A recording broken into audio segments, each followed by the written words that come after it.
Very good morning, Radiant, class 11th. Student, in the last video, we have discussed about the double column cash book. Today, a new topic is in front of you, petty cash book. Okay, students, so topic is petty cash book. तो petty cash book का मतलब बेटा आप समझते हैं, आपको बताया गया था लास्ट लेक्चर में कि types of cash book. Last video में बताया टाइप्स ऑफ कैश बुक बेटा कि सिंगल कॉलम कैश बुक होता है, डबल कॉलम कैश बुक होता है और पेटी कैश बुक होता है। तो सिंगल कॉलम कैश बुक में हमने कैश ट्रांजैक्शन को कंसीडर किया था, डबल कॉलम कैश बुक में कैश और बैंक दोनों को कंसीडर किया था, और अब हम जो पढ़ने जा रहे हैं बेटा वो पढ़ने जा रहे हैं पेटी कैश बुक। ठीक है, एक्चुअली जो होता क्या है कि जो मेन कैशियर होता है, जो कैशियर जो कैश बुक को मेंटेन करता है, उसके पास जो ट्रांजैक्शन होते हैं सभी ट्रांजैक्शन को कहाँ रिकॉर्ड करता है, कैश बुक में, मतलब डबल कॉलम हो या सिंगल कॉलम हो। और अभी तक आपने चाहे ट्रांजैक्शन जो आपका छोटा अमाउंट रहा हो, बड़ा अमाउंट रहा हो, खर्चे छोटे रहे हो, बड़े रहे हो, पेमेंट छोटा रहा हो, बड़ा हो, सबको आपने सिर्फ कहाँ रिकॉर्ड किया, कैश बुक में। तो डबल कॉलम कैश बुक में अगर ट्रांजैक्शन कैश नेचर या बैंक नेचर का रहता था तो आप इसको रिकॉर्ड करते थे, ये नहीं ध्यान देते थे कि वो ट्रांजैक्शन छोटा है या बड़ा है। ठीक है, तो अब जो है कुछ ट्रांजैक्शन ऐसे होते हैं बेटा, जैसे पोस्टेज का एक्सपेंस हो गया, स्टेशनरी का एक्सपेंस हो गया, बस का फेयर हो गया, टैक्सी का फेयर हो गया, कार्टेज का एक्सपेंस हो गया। तो कुछ ऐसे एक्सपेंसेस होते हैं जिनका पेमेंट तो बहुत स्मॉल अमाउंट में होता है, लेकिन चूंकि वो रिलेट कर रहे हैं कैश से, तो कैश बुक में तो आप उसको रिकॉर्ड करेंगे ही। जैसे पोस्टेज के लिए आपने 10 रुपये का पेमेंट कर दिया, स्टेशनरी के लिए 20 रुपये का पेमेंट कर दिया, बस का फेयर दे दिया 50 रुपये। तो ऐसे ट्रांजेक्शन होते हैं जो रिपीटेटिव नेचर के होते हैं, जो बार बार बिजनेस में होते रहते हैं। मतलब आप ये कह सकते हैं कि दिन भर में भी 4-5 बार 10 बार इस तरीके से होते रहते हैं। तो जो ट्रांजेक्शन रिपीटेटिव नेचर के होते हैं और उनका अमाउंट काफ़ी छोटा होता है, तो ऐसे ट्रांजैक्शन को कैश बुक में, मेन कैश बुक में रिकॉर्ड नहीं किया जाता। ठीक है, वैसे बेटा ऐसा नहीं है कि आप जरूरी है कि जैसे जो बिजनेस है सबके पास पेटी कैश बुक ही हो, ऐसा जरूरी नहीं है। आप डबल कॉलम कैश बुक से ही काम चला सकते हैं, लेकिन जहाँ पे बिजनेस की साइज ज़्यादा बड़ी होती है और वहाँ पे जो है ट्रांजैक्शन ज़्यादा होते हैं, तो वो बिजनेस क्या करता है कि जो छोटे एक्सपेंसेस होते हैं उनका सेपरेशन कर देता है और बड़े पेमेंट का सेपरेशन अलग कर देता है। तो मतलब जो डायरेक्ट ट्रांजेक्शन होते हैं उनको वो सीधे रिकॉर्ड करता है कैश बुक में, मतलब डबल कॉलम कैश बुक में, चाहे वो कैश कॉलम बैंक कॉलम हो। और जो छोटे छोटे ट्रांजैक्शन होते हैं जिनका इफेक्ट बिजनेस में तो कम पड़ता है, लेकिन वो रिपीटेटिव नेचर के होते हैं, तो उनको वो रिकॉर्ड करता है पेटी कैश बुक में। पेटी कैश बुक को कह सकते हैं बेटा जो खुदरा खर्चे हमारे होते हैं, जो छोटे छोटे स्मॉल पेमेंट होते हैं, जिनका बिजनेस के मेन कैश बुक पे तो बहुत कम फर्क पड़ता है। जैसे आप अगर कहें तो हम 500 के एक्सपेंस के लिए 10-10 रुपये, 20-20 रुपये के कई एक्सपेंस कर सकते हैं, लेकिन अगर आप 10-10, 20-20 रुपये के कई एक्सपेंस करेंगे तो मेन कैश बुक में इसको 10 बार 20 बार आपको लिखना पड़ेगा, जिससे आपका मेन कैश बुक जो होगा वो काफ़ी बल्कि और हैवी हो जाएगा। ठीक है, और जबकि अमाउंट का कुल जो इफेक्ट पड़ा वो सिर्फ कितने का है, 500 का ही है। तो इसलिए क्या होता है, कंसेप्ट ये है कि जो मेन कैशियर होता है वो मेन कैशियर के द्वारा एक पेटी कैशियर रखा जाता है। पेटी कैशियर, बिजनेस में एक पेटी कैशियर का अपॉइंट किया जाता है, जिसको मेन कैशियर के द्वारा कुछ पैसे, सपोज करिए 2000-3000 का पेमेंट कर दिया जाता है, और पेटी कैशियर को बोल दिया जाता है कि भाई आप ये पेमेंट रखिए और जो छोटे छोटे खर्चे होंगे इसका जो है आप हिसाब बना करके हमें दीजिए, मतलब आप पेटी कैश बुक बना करके हमको दीजिए। तो पेटी cash book means about the small transaction, small payment. ठीक है, जो छोटे छोटे एक्सपेंसेस होते हैं जो रिपीटेटिव नेचर के होते हैं, उनका ये अलग अलग से हेड बना करके पेटी कैशियर जो है वो बाद में रिपोर्ट जो है वो सबमिट करेगा मेन कैशियर को। ठीक है, इसे कहा जाता है बेटा impress system of cash book. ये इसको impress system of petty cash book कहा जाता है। यहाँ आप एक फिगर देख पा रहे हैं, बर्डन का मतलब है कि जो मेन कैशियर होता है उसे बिजनेस के जो डायरेक्ट डीलिंग होती है, जो प्राइमरी डीलिंग होती है, जैसे बिजनेस में परचेज करना, सेल करना, पार्टी को पेमेंट करना, पार्टी से पेमेंट रिसीव करना, तो ये सारे कैश का ट्रांजैक्शन देखना ही बहुत बड़ी बात होती है। तो जो मेन कैशियर होता है वो बिजनेस के डायरेक्ट ट्रांजैक्शन को देखता है। जो छोटे ट्रांजैक्शन होते हैं इसके लिए जो है वो पेटी कैशियर को अपॉइंट कर देता है, ताकि ये जो बर्डन पड़ रहा है मेन कैशियर के ऊपर वो थोड़ा सा कम हो जाए। ठीक है, अब आप देख सकते हैं बेटा फॉर्मेट की सर जो है हमने single column cash book, double column cash book का तो फॉर्मेट देखा है। अब ये पेटी कैश बुक का फॉर्मेट कैसा है, तो पेटी कैश बुक का फॉर्मेट बेटा ऐसा नहीं कि ये कोई फिक्स फॉर्मेट है, कोई रिजिड फॉर्मेट नहीं है। आप अपने हिसाब से जो पेटी कैशियर होगा अपने हिसाब से, नेचर ऑफ ट्रांजैक्शन के हिसाब से कि कन्वेंस का है, कार्टेज का किस तरीके से, उस हिसाब से ये फॉर्मेट को सेट कर देता है। लेकिन जो एक आइडियल पेटी कैश बुक का फॉर्मेट है वो आपके सामने है। अमाउंट रिसीव्ड का पहला कॉलम होगा। अमाउंट रिसीव्ड में आप क्या रखेंगे, the amount which are received by the petty cashier from main cashier. तो मेन कैशियर जो पैसा पेटी कैशियर को खुदरा खर्चों के लिए, छोटे छोटे खर्चों के लिए पेमेंट करेगा, तो वो एक अमाउंट 2000-3000 इस तरीके से पेमेंट कर देगा। ठीक है, सपोज दैट 2000 का पेमेंट किया तो अमाउंट रिसीव्ड में आप 2000 लिख देंगे, 2000 इस तरीके से 2000, और यहाँ पर्टिकुलर में लिखेंगे टू कैश, जितना पेमेंट आपके पास आया है। कि 2000 आपको कैश में रिसीव हो चुका है। अब जो भी आप पेमेंट करते जाएंगे, क्योंकि आपको पता है कि जो रिसीविंग होती है मेन कैश बुक, आपको याद होगा, तो जब आप रिसीव करते थे तो टू साइड में रखा जाता था, पेमेंट करते थे तो बाई साइड में रखा जाता था। तो यहाँ पे जब आप पेमेंट को रिसीव करेंगे, जब मेन कैशियर आपको पैसा देगा उसको आप टू कैश रखेंगे, और बाकी इसके बाद जितने पेमेंट करते जाएंगे उसको बाई लगा करके पेमेंट का नाम, चाहे वो पोस्टेज का एक्सपेंस हो, चाहे वो वेजेस का एक्सपेंस हो, चाहे वो कन्वेंस हो, कार्टेज हो, स्टेशनरी हो, मिसलेनियस एक्सपेंसेस हो। ठीक है बेटा, जो छोटे खर्चे होते हैं उसमें से लगभग हेड जो है क्लियर है। जैसे पोस्टेज के लिए आपने एक्सपेंस किया तो पोस्टेज में डालेंगे, वेजेस का है तो वेजेस में डालेंगे, कन्वेंस मतलब भाड़ा वगैरह अगर आपने दिया, किराया दिया तो उसमें डालेंगे। तो कार्टेज मतलब अगर आपने, होता है बेटा क्या, जब सामान आपका आ जाता है गोदाम पे तो वहाँ से उतारने के लिए जो लेबर लगते हैं उनको कार्टेज का पेमेंट आप करते हैं। इसके बाद स्टेशनरी मतलब इंक वगैरह जो भी ऑफिस में लगता है उसका पेमेंट करते हैं, छोटे छोटे एक्सपेंस होते हैं। ये मिसलेनियस एक्सपेंस का मतलब क्या है कि भैया आपने 1 2 3 4 5 6 5 हेड आपने बनाए हैं, जो 6 हेड है वो आपका क्या है, मिसलेनियस एक्सपेंस। अब मिसलेनियस एक्सपेंस का मतलब है कि जो इन 5 हेड में नहीं जाएगा वो कहाँ जाएगा, मिसलेनियस एक्सपेंस। जैसे सपोज करिए एक एग्जांपल हम ले लें, रिफ्रेशमेंट एक्सपेंस। तो रिफ्रेशमेंट का मतलब नाश्ते का खर्चा, आप बिजनेस में बैठे हैं, कस्टमर आ जाते हैं, तो जो भी कस्टमर है, क्रेडिटर है, डेटर है, तो उनको आप कुछ रिफ्रेशमेंट होता रहता है दिन भर में, तो वहाँ पे जो एक्सपेंसेस होते हैं उनको आप ना तो पोस्टेज कह सकते हैं, ना वेजेस, ना इन सारे हेड में रख सकते हैं, उसको आप कहाँ रखते हैं, सीधे मिसलेनियस एक्सपेंस में। ठीक है, इसको कहा जाता है विविध खर्चे, सन्डरी एक्सपेंसेस। तो आप यहाँ रख देते हैं। करने के बाद क्या होता है कि भैया ये देखिए 2000 आया और 2000 में ये सारे हेड मिला करके सपोज दैट कि 1950 का पेमेंट हो गया। ठीक है, तो जो 1950 का पेमेंट हो गया तो 50 रुपये आपके पास बच गया।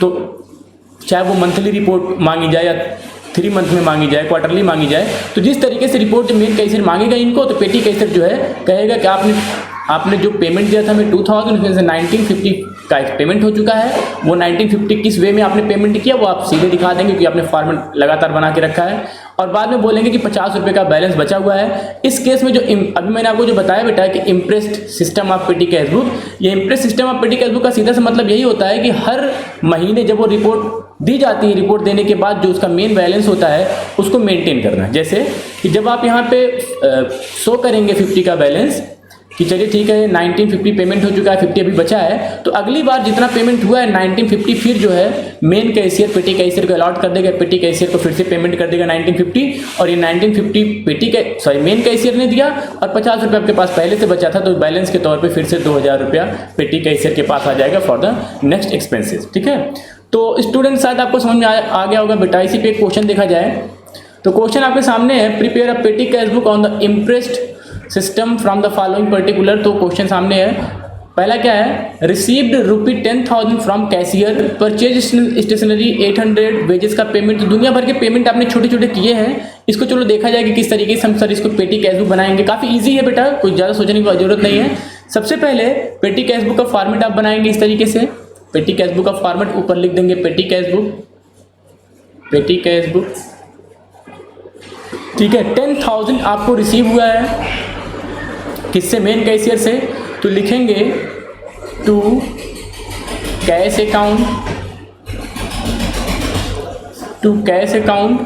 आप यहाँ पे 10,000 जो रिसीव किए हुए उसको दिखा देंगे कि 10,000। ठीक है, 1 जुलाई का ट्रांजैक्शन है, टू कैश अकाउंट 10,000। ठीक है, अब एक एक पेमेंट को हम ध्यान देंगे बेटा। एक एक पेमेंट पे क्या है कि परचेज स्टेशनरी आप लिखेंगे यहाँ पे बाई स्टेशनरी, पेमेंट करेंगे बाई स्टेशनरी। एक चीज़ आपकी जानकारी के लिए बता दो बेटा, यहाँ अमाउंट रिसीव्ड वाले में पेमेंट तभी रखेंगे, या अमाउंट रिसीव्ड वाले में अमाउंट तभी रखेंगे जब मेन कैशियर पैसा अलॉट करेगा। यहाँ पे मेन कैशियर ने सिर्फ एक बार 10,000 दिया है, तो अब यहाँ पे अमाउंट नहीं जाएगा, पेमेंट डिसाइड करना है आपको बाई स्टेशनरी। कितना है अमाउंट बेटा, सर अमाउंट है 800, तो रख दीजिए 800। टोटल पेमेंट हुआ है 800 का, और आपने पेमेंट किसका किया है, पेमेंट आपने किया स्टेशनरी का, तो स्टेशनरी में जाएगा, ना तो ये पोस्टेज है, ना वेजेस है, ना कन्वेंस, ना ये आपने रख दिया स्टेशनरी। ठीक है, गुड। नेक्स्ट है paid for wages 500 and for charity 300। तो फिर आपने किया by wages account, by charity account, by wages account, by charity account. ये आपका 500 रुपये है, ये आपका 300 रुपये। भाई वेजेस वाला तो वेजेस में डाल दो, गुड। लेकिन ये जो 300 है ये ना तो वेजेस में जाएगा, ना तो कन्वेंस, ना कार्टेज। जिसका हेड क्लियर नहीं होता वो कहाँ जाता है, मिसलेनियस में। तो 300 रुपये आप मिसलेनियस एक्सपेंस में रख देंगे। ठीक है, आगे purchase shop ₹200, paid for newspaper bill 700। तो परचेज शॉप आपने साबुन का परचेज किया है 200 रुपये का, तो रख दीजिए इसको बाई शॉप कितना है बेटा, ये आपका है 200। ठीक है, अब क्या आपका ये शॉप जो है पोस्टेज का एक्सपेंस है, वेजेस का है? सर ये किसी का नहीं है, जिसका हेड में डाउट हो वो सीधे कहाँ जाएगा, मिसलेनियस में। इसके बाद और क्या किया था आपने, न्यूज़पेपर का पेमेंट किया था, तो बाई न्यूज़पेपर ये भी आपका कितना है न्यूज़पेपर का बेटा 700, तो ये 700 ये भी आपका जाएगा मिसलेनियस में 700। गुड, आगे बात करते हैं। तो paid taxi fare and cartridge 200। Taxi fare आपका 800 रुपये, आप देख सकते हैं टैक्सी फेयर 800 रुपये है और कार्टेज का जो है वो 200 रुपये है। तो यहाँ लिखेंगे by taxi fare by cartage. Taxi fare कितना बेटा, ये आपका है 800, तो इसको आप रख देंगे कन्वेंस में 800। कार्टेज का 200 है, तो 200 कार्टेज का कार्टेज में रख दीजिए, ये कार्टेज का 200। नेक्स्ट पेड पोस्टल एक्सपेंस, तो ये पोस्टेज का एक्सपेंस है 600 रुपये, रख दीजिए बाई पोस्टल एक्सपेंस। पोस्टेज में कितने का एक्सपेंस है बेटा ये, सर ये है हमारा 600 का, तो 600। गुड, इसके बाद है paid auto fair 380 and paid for courier services 70। तो ऑटो फेयर है, तो बाई ऑटो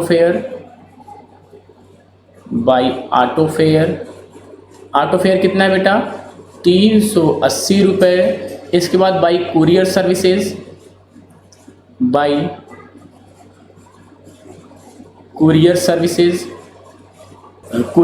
बेटा 70, तो 70 आप रखेंगे पोस्टेज एंड कुरियर में 70, ये 600 आपका इसी में है बेटा। नेक्स्ट देखिए क्या है बेटा, नेक्स्ट आपका है स्पीड पोस्ट चार्ज और वेजेस, तो ये भी रख दीजिए बाई स्पीड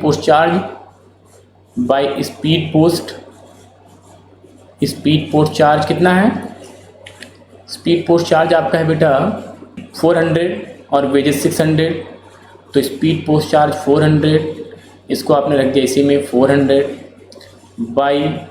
इसके बाद वेजेस है बेटा, वेजेस कितना है आप देख सकते हैं, वेजेस आपका 600, तो 600 का 600 वेजेस में। ठीक है, इसके बाद क्या है पेड कार्टेज 450 का, तो फिर से रखेंगे बाई कार्टेज, तो 450 कार्टेज में रखिए, ये 450। इसमें अगला देखते हैं क्या है, अगला आपका है बेटा refreshment expense 800 and photo स्टेटिंग 400।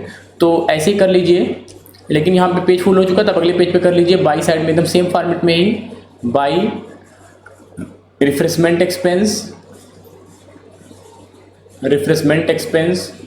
And by photo stating. तो रिफ्रेशमेंट एक्सपेंस का कितना है बेटा, ये आपका है 800 एंड ये 400, तो रखिए 800 एंड 400। क्योंकि आपको पता है कि बेटा रिफ्रेशमेंट और फोटो स्टेटिंग दोनों अदर एक्सपेंसेस, ना तो पोस्टिंग ना तो वेजेस, यहाँ पे किसी में टैली नहीं करेगा, तो ये चले जाएंगे कहाँ पे मिसलेनियस में 800 एंड 400। ठीक है, गुड। इसके बाद है पेन पेंसिल, फिर पेन पेंसिल रखिए by pen pencil, date maintain करते रहिएगा बाई पेन पेंसिल। कि पेन पेंसिल आपको पता है कि पेन पेंसिल का काम जो होता है वो स्टेशनरी का काम होता है, 750 रुपये मंगवाया है आपने, तो पेन पेंसिल टोटल पेमेंट कितना किया 750। इसके बाद ये यहाँ चला जाएगा सीधे स्टेशनरी में 750। गुड, इसके बाद है बेटा वेजेस का 300 और लॉजिंग चार्ज 150 बाई वेजेस 300, ये चला जाएगा वेजेस में, बाई लॉजिंग चार्ज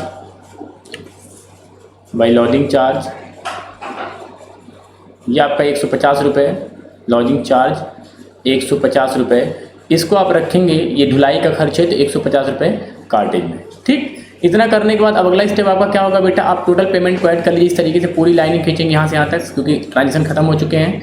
जब आप ऐड करेंगे तो ये टोटल यहाँ से देखिए, ये इस लाइन से लेकर के इस लाइन से लेकर के ये पूरा ये लाइन, ये यहाँ से लेकर के फिर ये इस लाइन तक का टोटल ये आप करेंगे तो ये आपका आ जाएगा 8,400 रुपये। आप करके देख लीजिएगा 8,400, जिसमें से आप ये वाला लाइन ऐड करेंगे कुरियर का, तो जो है 1,070 रुपये।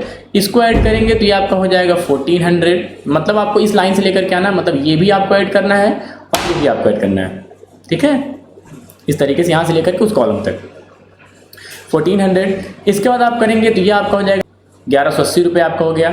ये आप करेंगे तो ये आपका हो जाएगा 800। यहाँ करेंगे तो ये हो जाएगा 1,550 और ये लास्ट करेंगे तो 2,400, ठीक है। अब आपको पता है कि ये जो 8,400 है ये है टोटल पेमेंट। टोटल पेमेंट कितना हुआ बेटा, 8,400। That 8,400 in respect of various expenses, various small payment. इस तरीके से आपने किया, लेकिन कुल जो पेमेंट किया आपको मिला कितना था, 10,000 रुपये। उस 10,000 में आपने 8,400 रुपये का पेमेंट वेरियस हेड में जो है वेरियस पेमेंट के मोड पे कर डाला है। अब जो बचेगा वो क्या हो जाएगा, बैलेंस CD। तो यहाँ पे कितना कम पड़ रहा है बेटा, आपका पड़ रहा है कम बाई बैलेंस CD